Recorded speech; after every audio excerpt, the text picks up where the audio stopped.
Hey, so this is Bella again, and this is for my second part of the assignment 3. This is my second submission explaining my financial index card and then referencing the text. So, just an overview of what I put on my index card. I said start saving money as soon as you can, preferably 20%. It's never too early to start saving for retirement. Mutual funds are more safe, but purchase inexpensive funds if you can. Look for and pay attention to fees.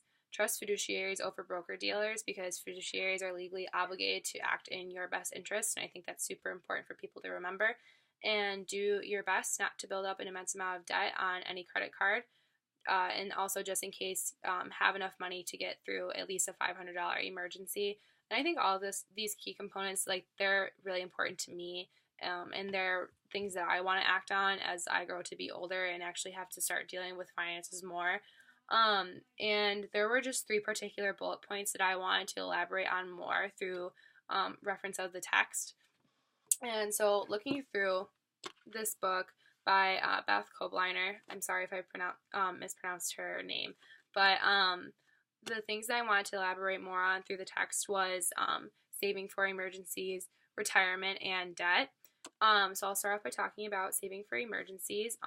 In chapter 1, page 5, I found a little snippet about saving for an emergency. And it basically as an overview, it just talked about like finding like uh like an automatic like savings plan. And it just said that like make sure you're building an emergency cushion using an automatic savings plan. But it also made the point to say that you should start doing this after you've taken care of like your high interest rate debt, after you've taken care of health insurance, after you've began saving for retirement, doing all those really important things.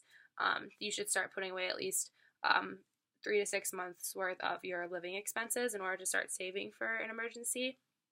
And it said the safest choice to do this is to have money automatically withdrawn from each paycheck and then go into a savings account, which I thought was really smart.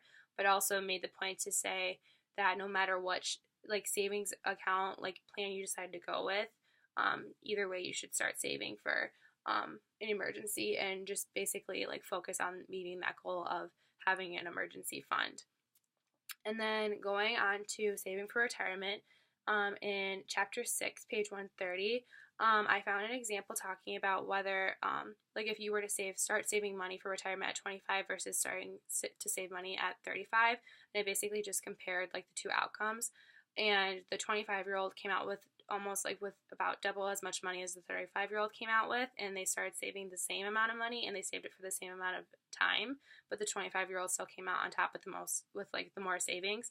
And it just said that the moral of the story is to, and like the main focus of this chapter was if you don't start saving money in like a tax favored retirement account while you're young, you could potentially miss out on like perhaps one of the best investment opportunities of your life. And they said this because retirement savings plan tend to offer really good tax advantages that allow your savings to grow.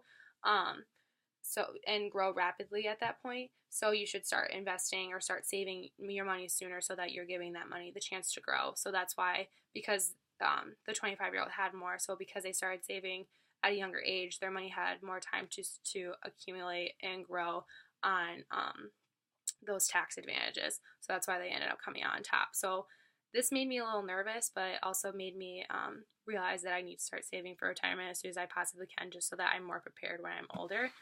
And then the last point that I wanted to elaborate a little bit more on was dealing with debt. And I found this in chapter 3 and was between pages 31 and 32. And it basically just went over 4 points for anyone with any kind of debt. And the 4 points were: if you have savings, use it to pay off your high interest rate debt.